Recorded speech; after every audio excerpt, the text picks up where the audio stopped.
हिमालय की शांत वादियों में एक छोटा सा गांव था। उसी गांव के किनारे एक बुजुर्ग साधु रहते थे। उनका नाम था ऋषि हरिदास।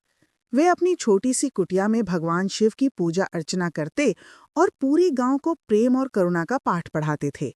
साधारण जीवन, कम भोजन, पर मन में असीम शांति, यही उनका खजाना था। एक दिन गांव में भयंकर सूखा पड़ गया। नदियां सूखने लगीं, खेत बंजर होने लगे और गांव वाले परेशान हो गए।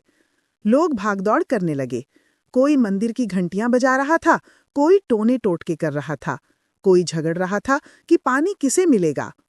लेकिन ऋषि हरिदास शांत बैठे भगवान शिव का ध्यान कर रहे थे। गांव के कुछ लोग उनके पास आए और बोले, ऋषि जी, आप इतने शांत कैसे रह सकते हैं? पानी नहीं है, फसल नहीं है, पशु मर रहे हैं, क्या आपको चिंता नहीं? ऋषि मुस्कुराए और बोले, चिंता समाधान नहीं लाती, श्रद्धा और मिलकर काम करना समाधान लाता है। लेकिन लोग उनकी बात न मान पाए। सब अपनी अपनी समस्याओं में उलझे रहे। संध्या के समय जब साधु पूजा कर रहे थे, अचानक एक तेज प्रकाश कुटिया में फैला। स्वयं भोलेनाथ शिव प्रकट हुए। जटाओं से चमकती गंगा, नीले कंठ में दिव्य तेज, हाथ में त्रिशूल। साधु तुरंत उनके चरणों में झुक गए। भगवान शिव बोले, हरिदास, मैंने लोगों को अनेक अवसर दिए, पर वे एकता और धैर्य भूलते जा रहे हैं। क्या तुम उनकी सहायता करोगे?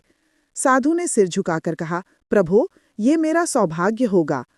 अगले दिन साधु ने पूरा गांव एक जगह एकत्र किया। वे बोले, सूखा भगवान की परीक्षा नहीं, हमारी समझ की परीक्षा है। अगर हम एकजुट होकर मेहनत करेंगे तो शिव स्वयं मार्ग दिखाएंगे। साधु ने सभी को मिलकर एक बड़ा तालाब खोदने का सुझाव दिया। पहले तो कुछ लोगों ने मजाक उड़ाया, इतनी कड़ी जमीन में पानी कहाँ से आएगा? लेकिन कुछ लोगों ने साधु का साथ दिया और धीरे धीरे पूरा गांव तालाब खुदाई में जुट गया। दिन बीतते गए, मेहनत बढ़ती गई और अचानक एक सुबह तालाब के एक कोने से पानी फूट पड़ा। लोगों ने खुशी से चिल्लाना शुरू कर दिया। तालाब लबालब भरने लगा।